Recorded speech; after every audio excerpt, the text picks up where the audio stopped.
l'année 2019 est une année commémorative de la création de Fort-Royal. Et toute cette année, il y aura toute une série de manifestations. Et cette conférence inaugurale voulait représenter ce que fut la création de Fort-Royal, que les gens d'ailleurs appelaient jusqu'à récemment Foyal. Coloniser les îles d'Amérique, eh bien, c'est une vaste affaire, à la fois politique, économique, géopolitique, militaire, géographique, religieuse et sociale. Tout ce contexte, c'est pour vous faire voir comment nous avons immédiatement, nous rentrons dans le contexte de la fondation de cette île. D'abord, c'est la prééminence de l'île de Saint-Christophe dans les petites Antilles, ce qu'on appelle les îles d'Amérique, et la monarchie française veut maîtriser toutes les ressources qu'elle espère avoir au XVIIe siècle dans ces îles d'Amérique qui sont placées, dit-elle, à l'entrée du Pérou. Elle veut contrôler ce qui se passe. Et les organes sont placés dans l'île de Saint-Christophe. Alors, je n'ai malheureusement pas la petite clé, mais si vous suivez un peu la carte, tout au nord, vous voyez que quelque part, c'est l'église Basse-Terre. C'est le nom de la capitale de Saint-Kitts. Saint-Christophe, c'est de là que démarre la colonisation. Et cette colonisation des îles d'Amérique, eh bien, se fait à partir de l'île de Saint-Christophe et surtout les petites Antilles. Alors ça, on l'oublie, mais les petites Antilles françaises à l'époque, eh bien, sur la carte, on ne voit pas apparaître les territoires tout au nord, comme d'abord en terre ferme de la Louisiane. On ne voit pas non plus l'île de la Tortue, ni Saint-Domingue, mais on commence à voir l'île de Sainte-Croix, et puis après vous avez Saint-Martin, vous avez Saint-Barthélemy, vous avez Saint-Christophe, vous avez bien entendu la Guadeloupe, vous avez Marie-Galante, vous avez la Dominique, la Martinique, Sainte-Lucie, vous avez Saint-Vincent, les Grenadines, vous avez ensuite Grenade, vous avez le Tobago, et normalement il faudrait avoir tout au sud encore la Guyane. Il s'agit à peu près de 18 îles et îlots qui représentent les petites Antilles sous domination française. L'intérêt, pourquoi je parle de ça, c'est parce que chacun de ces territoires a à sa tête un gouverneur, mais pour pouvoir mieux contrôler cela, eh bien, il y en a un qui est le lieutenant général des îles et qui est le groupe qui dirige toutes ces îles. Alors, elle se trouve d'abord à Saint-Christophe. Et cette île de Saint-Christophe, eh bien, les navires qui quittent la France, eh bien, ils sont destinés principalement à cette époque à Saint-Christophe et rarement aux autres îles. Ce terroir est centralisateur. Il bénéficie pour ses élites dirigeantes des retombées, des transports maritimes, les vivres, les outils, les équipements matériels, les migrants à talent, parce qu'on fait des migrants à talent, et il agence pour les colons de l'île quelques avantages pour le développement des échanges commerciaux. En outre, l'arrivée des migrants, d'artisans, d'engagés, ce qu'on appelle les engagés qui viennent de France, et des colons favorise le peuplement. Et cela fait tout l'encadrement de l'administration royale. Cela favorise par conséquent l'aménagement du pays en placement de soins, en lieu de formation, pour le port aussi, le port Basse-Terre et en chemin. Enfin, Saint-Christophe est de même la place qui reçoit les missionnaires, c'est la Gazarie, dont la mission est d'évangéliser les peuples dits autochtones, les esclaves noirs, parce qu'il y en a, et d'accompagner la bonne vie morale des colons européens. Le catholicisme, en conséquent, pour toutes ces îles, eh bien, c'est la caution spirituelle de la colonisation.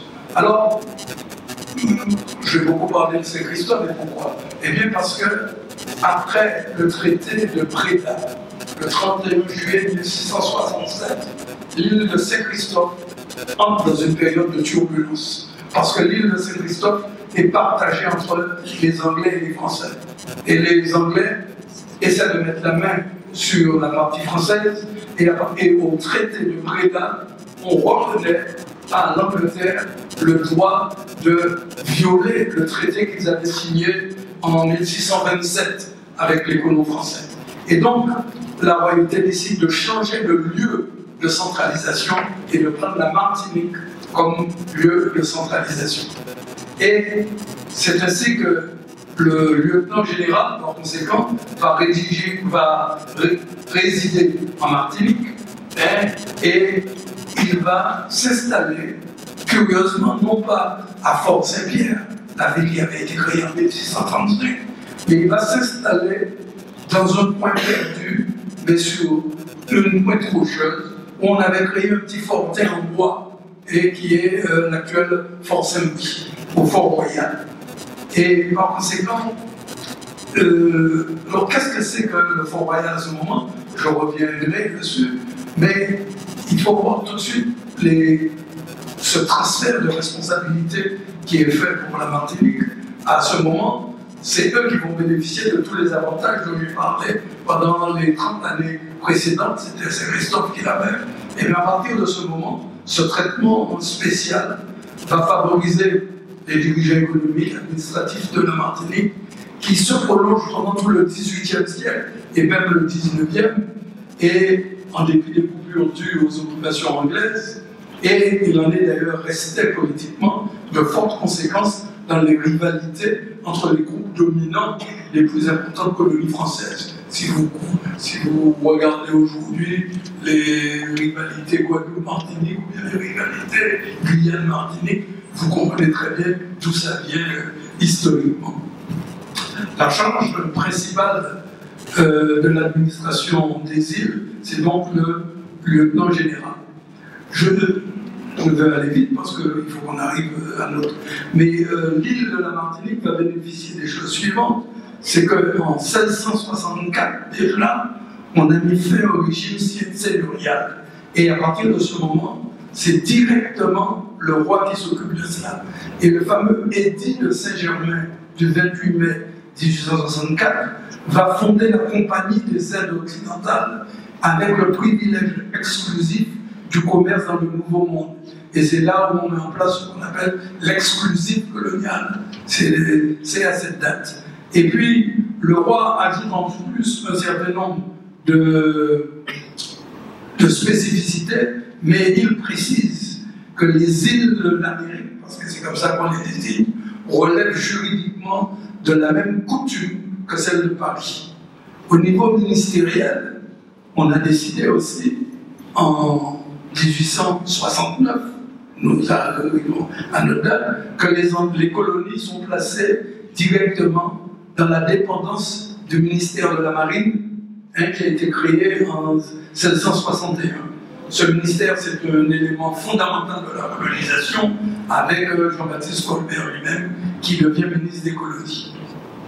Ce sont tous ces bouleversements qui conditionnent le passage du rôle de centre de la colonisation française accordé aux dirigeants de la Martinique. Eh bien, il a fallu, lorsqu'on décide, dans le lieu dit du culte de Sac Royal, alors pourquoi nous parlons de ce lieu dit du culte de Sac Royal? C'est parce que en 1660, c'est le moment où on met fin à cette séparation qui avait été faite en 1638 entre ce qu'on appelle à l'ouest, dans la Basse-Terre, ce qu'on appelle le territoire des François, les Français, et puis à l'est, la Capesterre, ce qu'on appelle le territoire des Sauvages, ce qu'on avait laissé donc pour les Amérindiens. Et dans le territoire dit des François, à l'ouest, eh bien, il n'y a que 4 quartiers. Les communes n'existaient pas, il y a 4 quartiers, et ces 4 quartiers sont le Plucheur, Saint-Pierre, le Carbet et Casse-Pilote.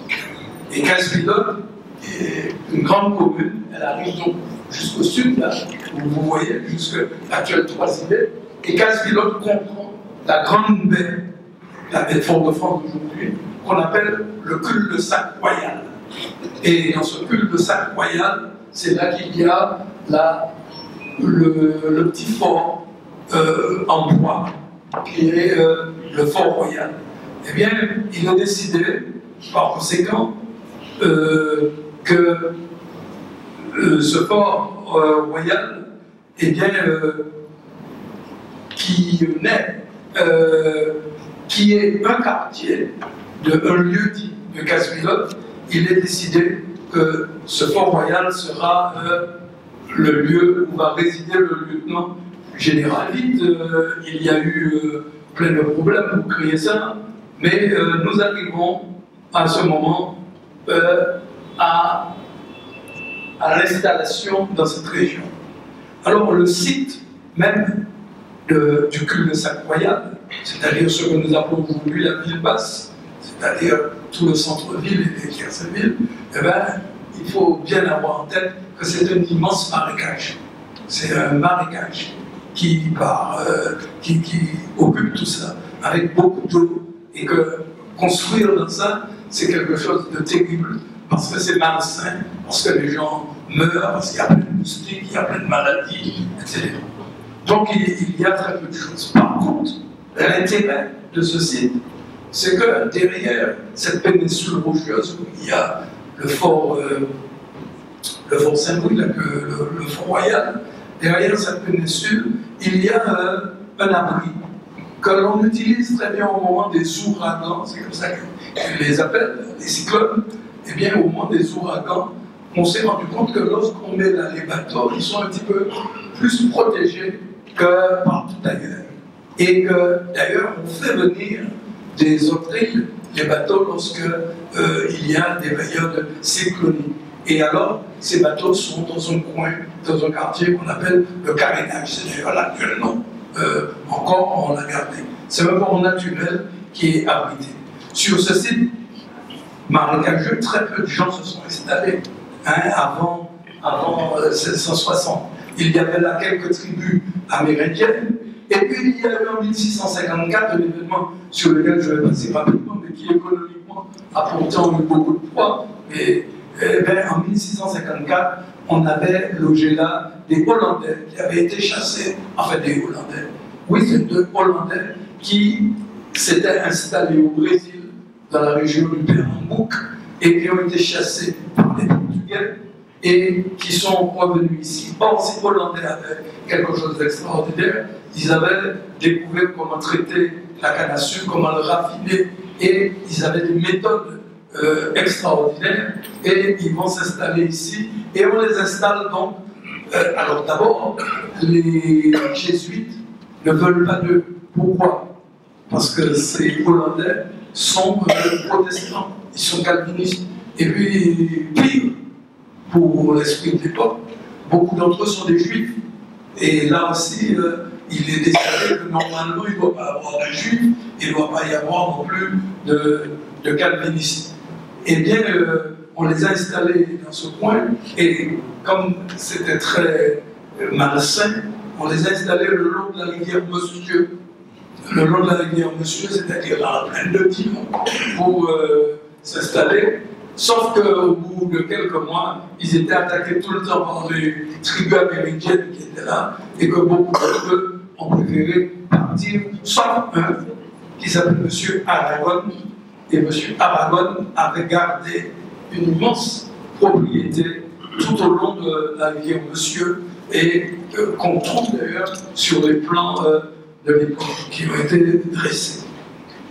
Et puis, et ensuite, il y avait, alors c'est d'ailleurs cette présence de Brésiliens, que quelques-uns sont quand même restés, et on les a installés le long du carénage, vers là où se trouve aujourd'hui la route qui mène vers Sainte-Thérèse, et on appelait d'ailleurs ce quartier, jusqu'à il y a encore une centaine d'années, le quartier du Petit Brésil, parce qu'ils venaient, c'était des Hollandais qui venaient du Brésil.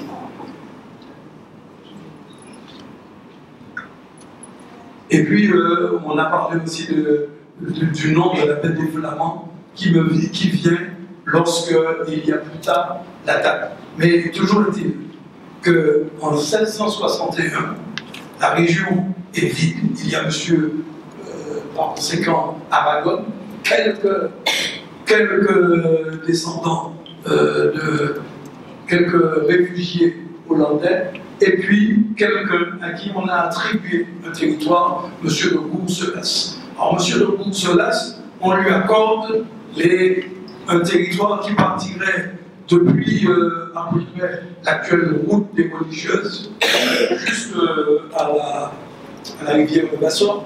On lui accorde ce territoire, mais c'est à la limite du marécage, et c'est le début des montagnes, des collines qui sont là.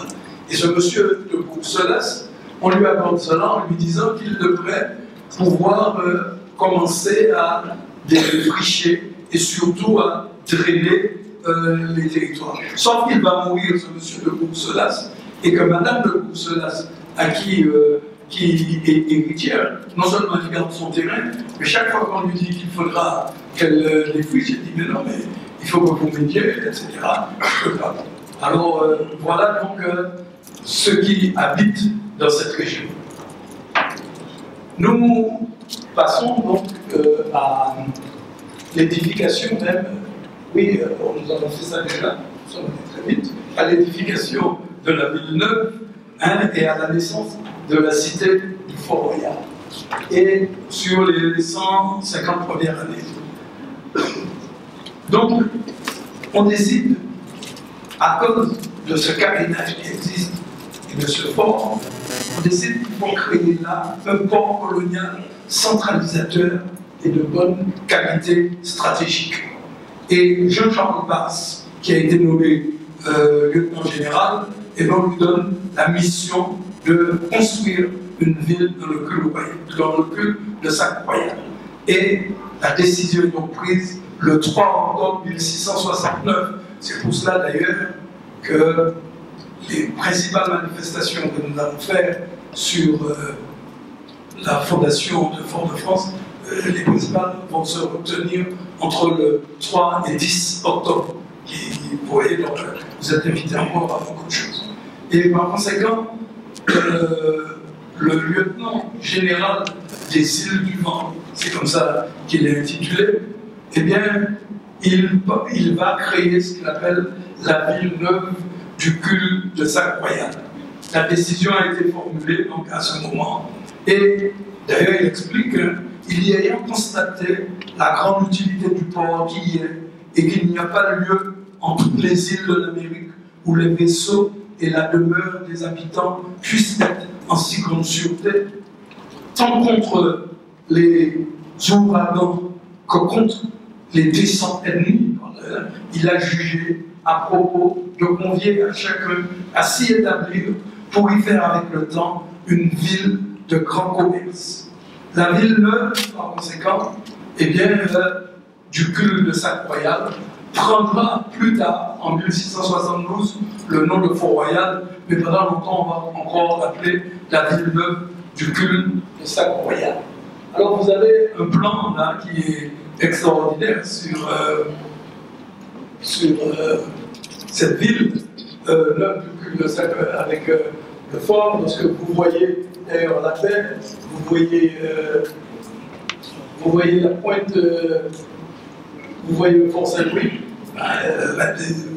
essayez de le deviner, vous voyez le Fort Saint-Louis, vous voyez de l'autre côté l'actuel monde musulman qu'on appelle le monde des Capucins à l'époque, et avec la fameuse,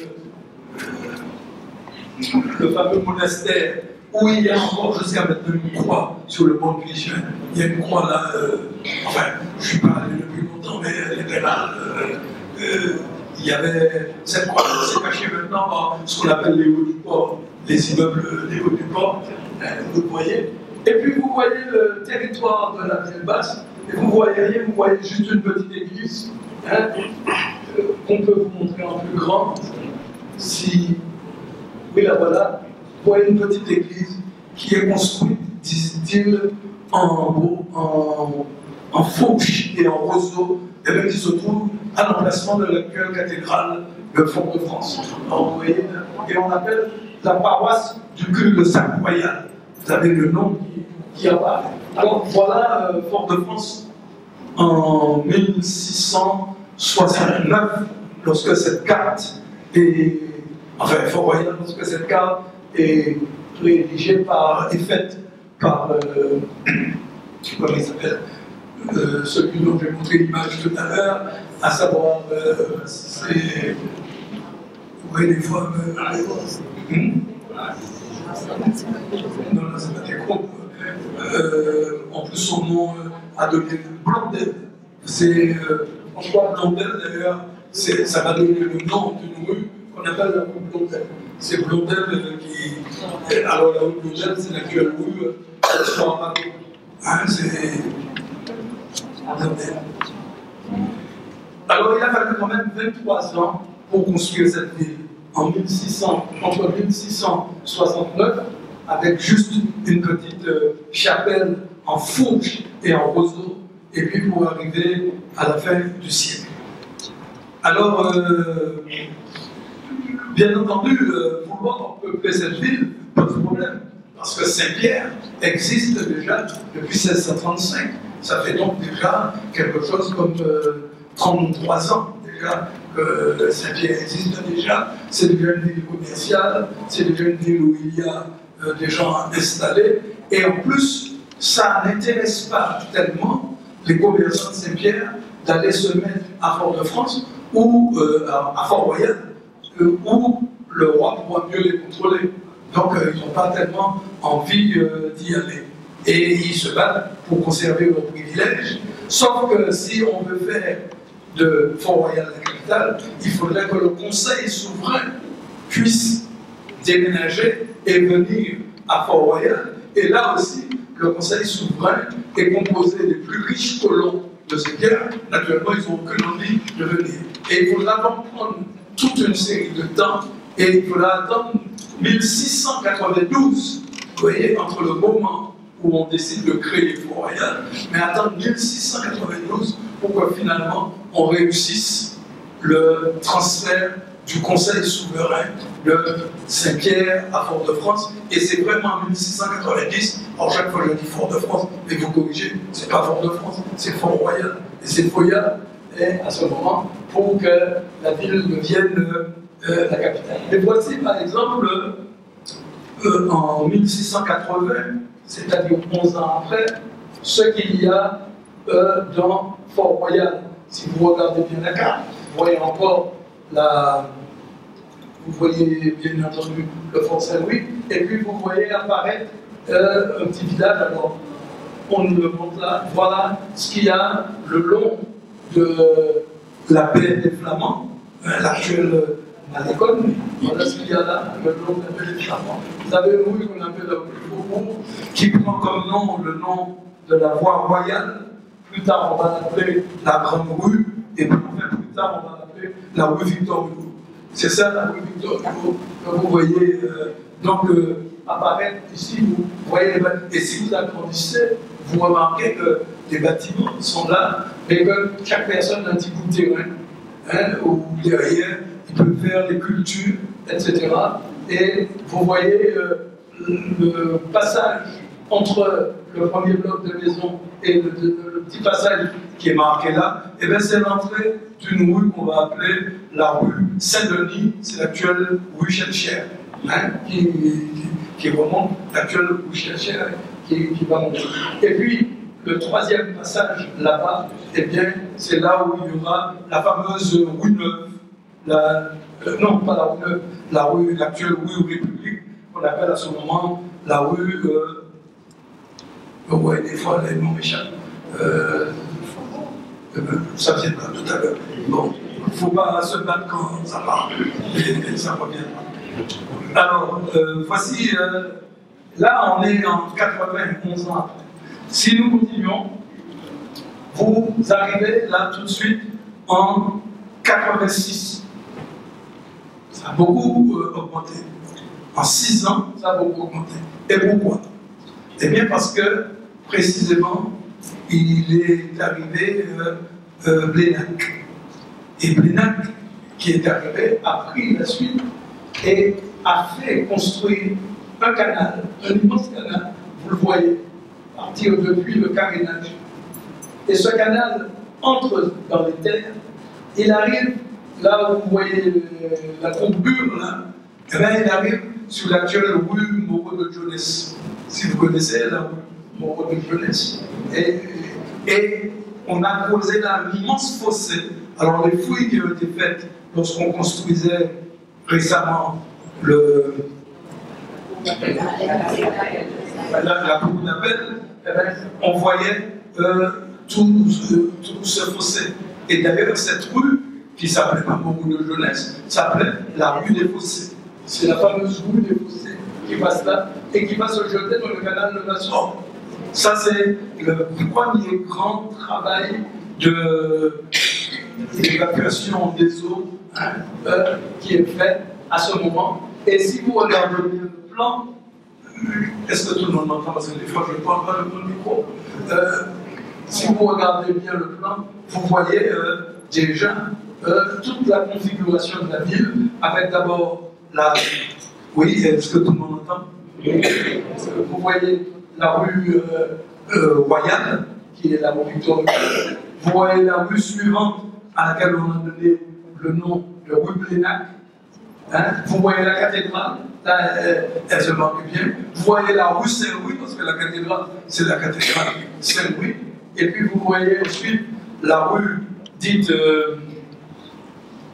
comment ça s'appelle déjà, l'actuelle rue Lamartine, qui s'appelait la rue, eh ben c'est le nom du quartier en plus, Sainte-Catherine, la rue Sainte-Catherine, et puis la rue des Fossés. Vous voyez donc ces différentes rues qui se présentent dans Fort-Royal. Si nous continuons encore, voilà le plan qui est en 1994, où vous avez un autre plan qui est présenté par Kélus, c'est notre ingénieur, et le plan montre vraiment la ville telle qu'elle est construite. Sauf que n'existe pas encore ni la rue Blondel, ni l'actuelle rue Isambert, qu'on appelle la rue Neuve du Fort-Royal. La rue Isambert s'appelait la rue Neuve. Elle n'existe pas. Et le canal lui-même n'a pas encore été canalisé, la rivière Le Basson, du moins n'a pas été canalisé à ce moment. Et par conséquent, ça continue à se promener sur tout le quartier. Ensuite, voilà un plan plus important, c'est en 1998, lorsque Fort-Royal est devenu la capitale. Eh bien, vous avez la rue. Alors, ce qui est intéressant, alors on voit encore le fameux canal de la rue des Fossés qui passe, et puis on voit surtout, je ne sais pas si quelqu'un veut, je vais montrer. Oui. Parce qu'on a compris. Exactement. Alors vous avez la petite rue transversale, là où se trouve aujourd'hui le cinéma Pax. Vous avez le presbytère, avec le couvent, et vous avez une petite rue transversale qui descend, qui arrive jusqu'à la rue Lamartine actuelle, et puis pour conduire à la cathédrale. Je voulais montrer cette petite rue dont il reste maintenant qu'un tout petit bout. Lorsque vous êtes près du centre Périno, il y a un tout petit bout de rue qui traverse de manière prochue et qui sort un peu derrière la librairie Alexandre, là où se trouvait la librairie Alexandre, mais cette rue arrivait jusqu'au Pax. Et ça s'appelait la rue de la Ville encore nue. À l'époque, on l'appelait le chemin des Capucins, parce que c'était ça qui reliait le presbytère à la cathédrale. Eh bien, encore sur le plan, et ça existait jusqu'à récemment, jusqu'à ce qu'on étudie. Le Gourolet, oui. J'ai tellement les noms que oui. Le Gourolet d'ici, exactement. Oui. Vous voyez, c'est bien. En plus, on a des géographes dans la salle.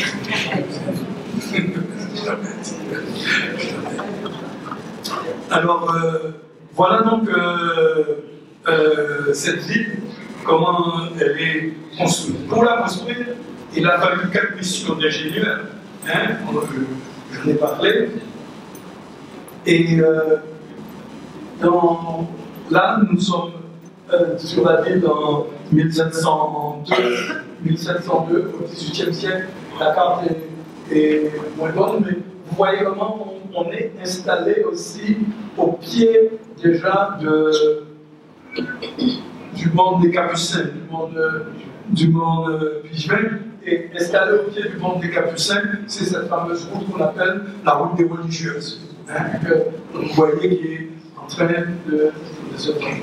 Ensuite, oui, tu continues sur les cartes. Alors voilà la ville, vraiment, lorsque elle est faite au 19e, et là on a changé, on a enlevé le fameux canal de la rue des Fossés, et on a fait un canal un peu plus loin, au pied de Trois Collines, hein, et ce canal qu'on a fait un peu plus loin, au pied de Trois Collines, du monde visuel, du monde dit Cartouche, c'est-à-dire là où se trouve le calvaire, et du monde Garnier, là où se trouve Fort-de-Zé et alors au pied de cela, cette route, ça permet à la fois de libérer l'eau, de recevoir les eaux, et pour recevoir ces eaux, eh bien, on fait une montée de terre de l'autre côté. On fait une montée de terre, ou plus exactement, on fait ce qu'on appelle une levée de terre, et on va donc appeler ce chemin le chemin de la levée. Alors, ce chemin de la levée, voilà, au moment où on le construit, vous voyez la construction. Alors, il n'y a pas mais les personnes qui ont mon âge continuent à dire on va parler de la levée. Ils parlent de la levée. Alors, les jeunes personnes ne comprennent pas. Qu'est-ce que c'est que la levée? La levée, c'est le boulevard général de Gaulle. Et donc, qui c'est qui fait ça? Parce que c'est ça l'intérêt. On a beaucoup parlé des. On a beaucoup parlé des ingénieurs du roi. On a beaucoup parlé de Debasse. On a beaucoup parlé de Plénac, qui est celui qui a fait le plus dans l'architecture du pays. Mais il y a aussi beaucoup de gens qu'on a oubliés et qui ont construit cela. Par exemple, Plénac, eh bien, lorsqu'il arrive en 1877 et qu'il prend son poste en 1877, 16 ans, vous suivez. C'est une pratique.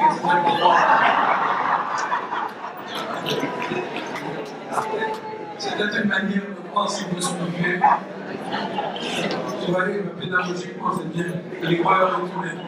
Bon, donc, en 1677, lorsqu'il arrive et qu'il décide d'impliquer les esclaves et un certain nombre d'engagés dans cela, il a besoin de milliers de gens pour pouvoir construire ça.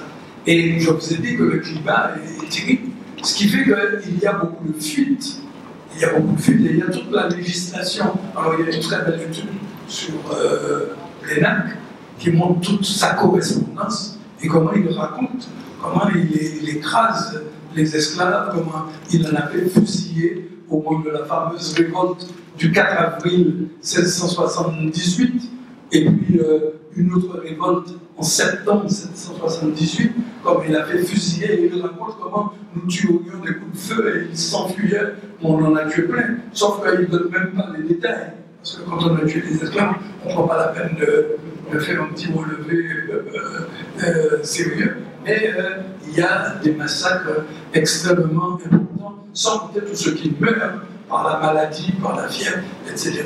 Et moi, j'ai voulu quand même qu'on parle de ces gens-là, parce que Pont-Royal, ça a été construit, d'accord, parce qu'il y a tous les ingénieurs, j'ai donné les noms, on a parlé de Claudel, on a parlé de Descombes, on a parlé des trois frères Payen, à savoir de Marc Payen, Germain Payen et Nicolas Payen.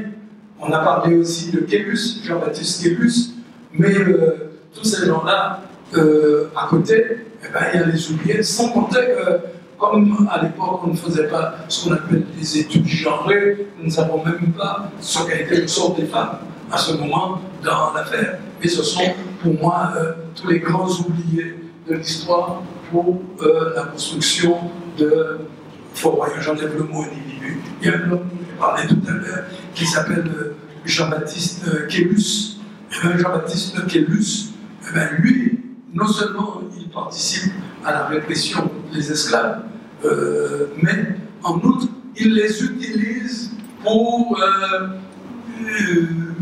se remplir les poches. C'est-à-dire qu'il loue des esclaves dans les mains d'un certain nombre de propriétaires, et comme les propriétaires estiment que lorsqu'on leur prend leurs esclaves, ils perdent de l'argent, on leur donne une indemnité. Et bien lui, il profite pour faire de fausses indemnités et avoir lui-même de l'argent. Et comme il se rend compte que ça marche très bien, eh bien, il va avoir lui-même des esclaves et il se fait de l'argent et il est poursuivi pour cela parce qu'il s'est fait une richesse énorme sur le dos des esclaves. Voilà donc très rapidement, parce que j'ai voulu aller quand même qu'on aille un peu vite, et puis si jamais il y a une discussion avec le peu de monde qu'il y a là, on pourra quand même dire d'autres choses. Eh bien, j'ai voulu vous présenter les 150 premières années de la fondation de Fort Royal.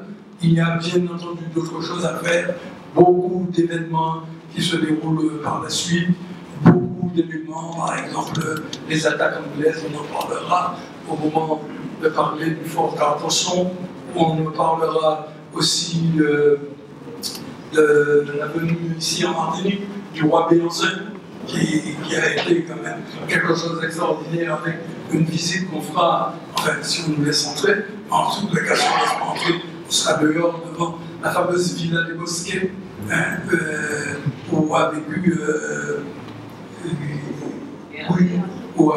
Bélancin. Il y a encore d'autres événements. Alors il y a l'événement intéressant, deux événements intéressants qui vont se dérouler ici à la mairie de Fort-de-France. C'est quelque chose sur l'histoire sociale, en particulier la création de Louvois. Je ne sais pas s'il y a des gens qui ont connu Louvois, mais vous êtes exactement sur l'emplacement.